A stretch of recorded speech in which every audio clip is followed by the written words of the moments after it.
I'm not quite sure how to follow that, actually. I feel pretty inadequate now talking about Vimto. Although, if any of you saw the Tetra Pak logo, what I can tell you is we do pack Vimto in Tetra Pak. So that's my link to graphene. So, okay, what I'd like to share with you in my 18 minutes this morning is probably a little bit about the journey that Vimto's undergone from Manchester to the Middle East, and probably a few brave moments and risks that the business has taken along that journey. And secondly, I'd like to share and conclude perhaps some of my riskier and braver moments in my journey to get to Vimto. So, first of all, Vimto was established in 1908 here in Manchester, and it was born out of two big trends. One was the temperance movement. And this came around as a result of alcohol during the 1930s, really giving some poor, 1830s, really giving some poor attitude and behaviour. And thus, particularly in Manchester, bars were built to resemble pubs and meeting rooms so that they could actually sell alternative to alcohol. And this is where Vimto first started. The second one was health. At this time, there was no National Health Service. The only medicine available was to men only, and men that were contributing to the National Insurance Act. So consequently, for everybody else, medicine was very, very expensive. And because of this, there became a desire to have cheaper alternatives, and thus the herbalist stores emerged, and they were bringing in ingredients such as dandelion and burdock and sarsaparilla. In 1908, John Noel Nichols was lent £100 by his brother-in-law, which I guess in those days could be considered quite a risk. And that loan was to build a drugstore, and he was going to import drugs and herbal products into the UK. At night, he also started to develop and create the secret Vimto recipe, which contains over 23 fruits, herbs and spices to give it its unique flavour. That recipe hasn't changed in over 100 years, and there are only 4 people in our business who know the recipe and blend it still, which is my now non-exec chairman, the grandson, John Nichols. And even I, as CEO, don't know the recipe, but I can assure you it's in a vault with our lawyers hidden away in case I ever do need it. So the original Vimto was actually called Vimtonic, and that means the product was full of vim and vigour.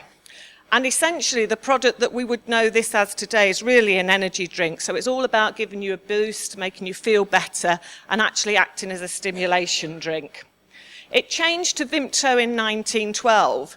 There's quite a few younger ladies in the audience today, but any of you who choose to listen to Radio 2 in the morning, Vanessa Feltz or Chris Evans, you'll often hear them talk about feeling full of vim and vigour in the morning. So that always makes me happy on my way to work to think about Vimto. Our early manufacturing was actually here in Manchester. We started in 1910 at Granby Row, which if any of you go down there, you'll see a fantastic memorial that New Mist built, and we keep preserving year after year. And anybody who came through via Chapel Street will now see Vimto Gardens. That's a brand new development that we're sponsoring, and that is the second factory that we had. On this slide, you can also see barrels being prepared for Rangoon, which takes me on to our international business. In 1920, Richard Goodseer, who was a sales representative for Kiwi Boot Polish, went along to John Noel Nichols and said, I really think I could take some of this product into India. I think the profile of it would really work for those consumers. So along with his black bag, he took a load of Vimto, and as a result, in 1924, the brand was first registered in India. We then went on to export into Peru, Albania, and Liberia. And then probably most importantly, in 1928, we started exporting to Bahrain. The partner we have over in the Middle East is a company called Aljan Coca-Cola, and we are still in a relationship with them 90 years on. So this is Vimto today. We either export or produce in country in over 70 areas. And as you can see here, my task to the team is really we want to turn the world. Oh, sorry, have I gone? I've missed them. Sorry, turn the word purple. Sorry, I forgot my clicker.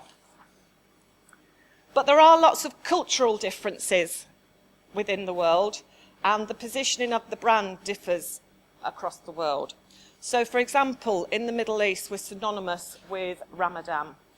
We sell over 12 million bottles during the 4 weeks of Ramadan, which will start on the 17th of June. And the product is used to break the fast. It is used as a gift to the head of the household, and it is just akin to us taking a fantastic bottle of champagne to a dinner party or a lovely bottle of wine. It's produced in a premium glass bottle and is completely different in terms of positioning to what you might say in a UK supermarket. I guess it's the equivalent in the UK of having one branded turkey at Christmas. In African markets, however, it's the bright red colour and the intense flavour where it's seen as a blood replacement. And I actually saw evidence of this. I was in Senegal last year, one of our largest growing markets, and our biggest outlet is a Vimto shop opposite the biggest Senegalese hospital in Dakar. And I don't think if I hadn't have seen it, I wouldn't have really believed the fact that I thought that was probably a little bit of fable. The UK marketing is very different. Here we positioned our latest campaign, the Vimto, to moms, coupled against the Vimto Lowrider campaign that we did previous to that. This was to teens, so this is more physio-orientated. So here we were using music, social media, Twitter, very, very different from when we're talking to moms. And then over to the international, again, completely different marketing techniques. Emerging markets often just rely on sampling. Again, in Senegal, we have branded bikes, branded vans. We even have sales forces selling the product, posters. So it's very, very different to what you will see compared to some of the very, very complicated, sophisticated campaigns that we run in the UK. So I'm now going to take the opportunity to show you 3 ads. We're going to show you the UK ad that we're using at the moment. I'm then going to show you the Middle Eastern ad, which again hopefully will simply demonstrate the difference. And then the final one is the ad that we run in America. Hey up, Suze! Want to try something different? Well, I can't give you a lovely long tongue like this. But I am the Vimto! So I can help you get your mush round the delicious taste of grapes, raspberries and black currants. That's that flipping tastic! Right, Vimto, seriously, mixed up fruit.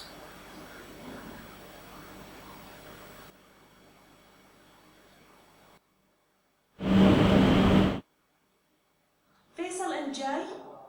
ان شاء الله بس انت عارفه انا عندي ضغوط دراسيه ظروفي مره صعبه يعني. تعرف اني اشتقت لك كثير يا فيصل. والله انت اكثر يا ام فيصل.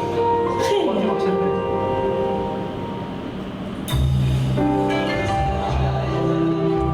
فيصل صح؟ اكيد يا نورة. روحي ارتاحي.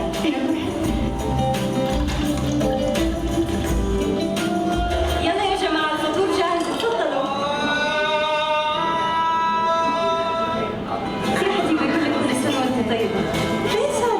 انا يومك كيف الحال؟ حبيبي كيفك يا ولدي؟ الحمد لله. يا حبيبي والله بدونك ما نبغي.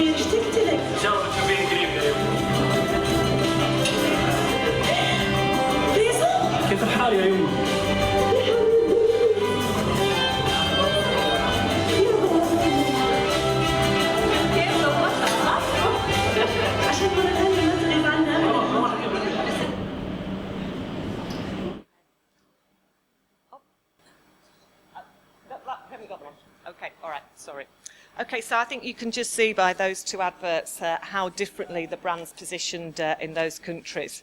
And on to the supply chain. We no longer actually produce in a factory ourselves. We outsource all of our production in the UK with strategic partners, but very, very simple supply chain in that we make production, we consolidate it at our warehouse, and then we ship onto the retailers into store. Against an international supply chain which is much more complex, much longer, and involves a huge amount of partners in order for us to get our product into country. And I think this is where a risk for the business lies. With international trading, there is always something that is going to come and bite you on the bum. Whether it's a war, famine or sickness, and last year we had Ebola, which affected for us Guinea and Sierra Leone in terms of shipping product into the market. So particularly being a PLC and having big city investment, it's always a challenge for us to keep our finger on the pulse with international, and this is a constant risk for me. Looking at global innovation, I think what's really quite interesting about this is innovation is global. So if we look at the water enhancer market, which the product we're actually going to use for our sparkling drink later on this evening is going to use our Vimto Squeezy product. The water enhancer market is worth $400 million at retail in the US. And the market was created really as a result of consumers' requests for healthier products and higher consumption of water. The fact that you can have a product in your pocket if you wish, and also about personalising your beverage. So not dissimilar to our squash market, actually, in terms of having a product that's stronger or weaker. But the water enhancer market is more about if you've got a bottle of water, you can have a fizzy bottle, you can have a still bottle, you can have one with a sports cap, whatever. It's all about personalisation. So we took that concept, and from 0 to 6 months we went to market with Vimto Squeezy, which was a first for our business because our innovation process is really, really long-winded. And I think I really encouraged the team to, on the one hand, be brave, but we were taking a calculated risk here because ultimately what we can't afford to do is disappoint our loyal and trusted consumers with product that they're not going to enjoy. So the fact that this was a packaging development sort of really lessened that risk, but it really was about encouraging my marketing and sales team to be brave. And the reason for that really is if we look at the dilute taste squash market, our brand value for Vimto is 35 million compared to Robinson's at 220 million. So, you know, my quest to the team is, you know, let's lead and let's not follow. Let's be brave. One of our company values is dare to be different. So if we're going to leave those company values back at Laurel House, let's live it in the marketplace. We were first to market alongside Robinson's Squash, so we absolutely both went simultaneously. But that was a really proud moment for me to see Vimto Squeezy alongside Robinson's Squash, really creating a new category. We did that via education and sampling, and I think there will be some squeezies left at the end of the day, and I'd really love you to take them home and try them and hopefully become big Vimto advocates out of today. So in summary about the journey that is Vimto, it's grown from Manchester, a herbal tonic drink, to being a brand that's available and enjoyed worldwide in over 70 countries. But a little bit about my path for Vimto. I was a brand manager at Premier Foods. I was looking after Haywood's Pickles brand.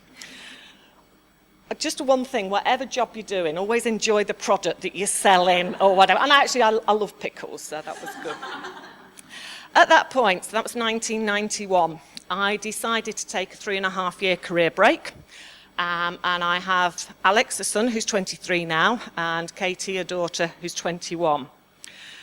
After having had the children, I then joined McCaw Soft Drinks, which was a privately owned soft drink company manufacturing for all the large supermarkets. I started there as national account exec, and I left 11 years later as the sales and marketing director.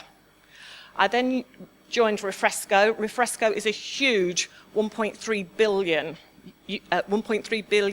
Euro International Soft Drinks Company, and I joined as the only woman MD on the senior team, and I joined as MD for the UK, running a factory in Durham, 10 production lines and 140 people.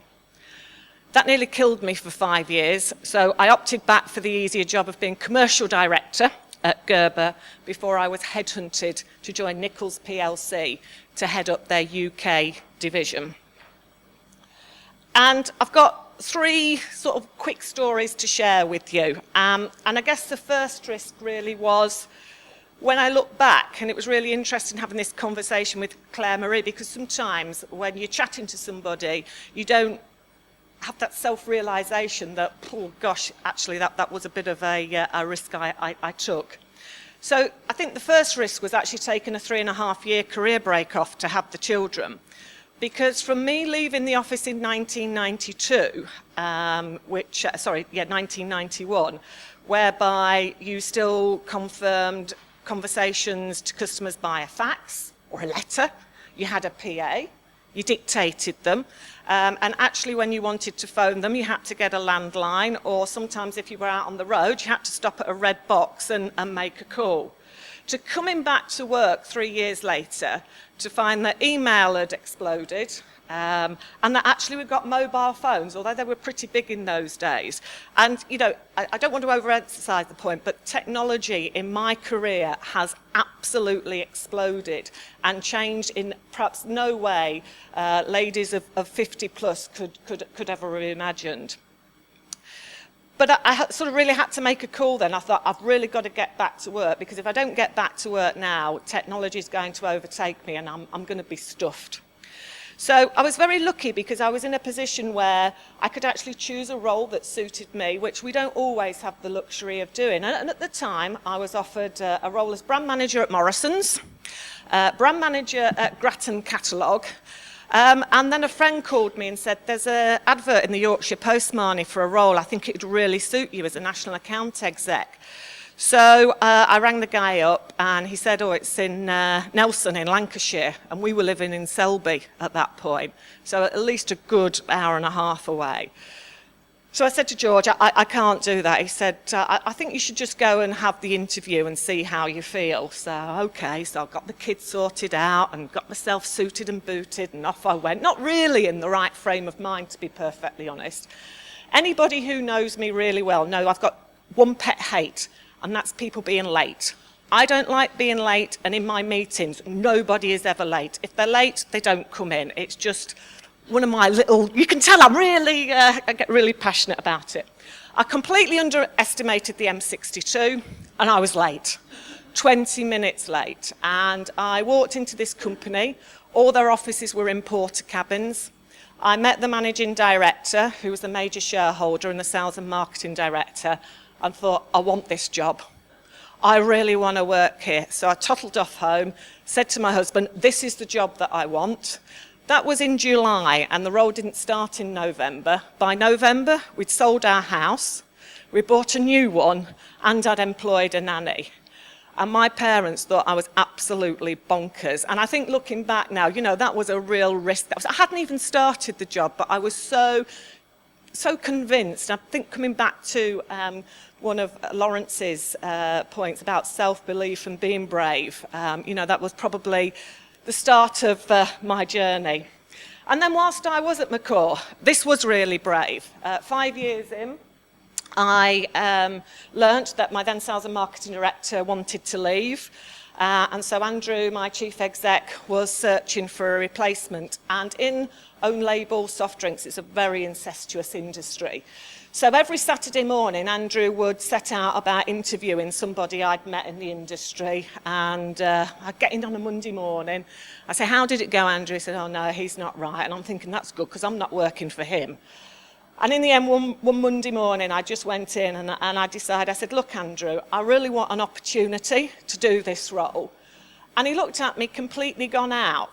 That was nothing to do with my capability. It was he simply hadn't thought that I would want the role of sales and marketing director with 2 small children.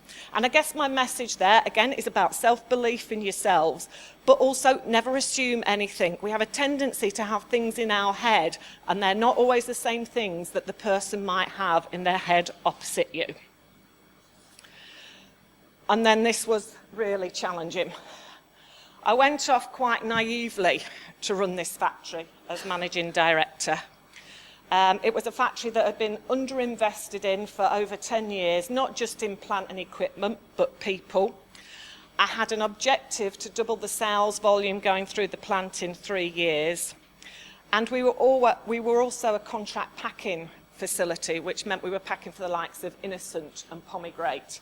And my role was to bring own label into that factory as well. I didn't really understand the technology. I didn't understand the manufacturing. I didn't understand things like what does OEE meant, overall equipment efficiency. I didn't understand how you had to plan in preventative maintenance.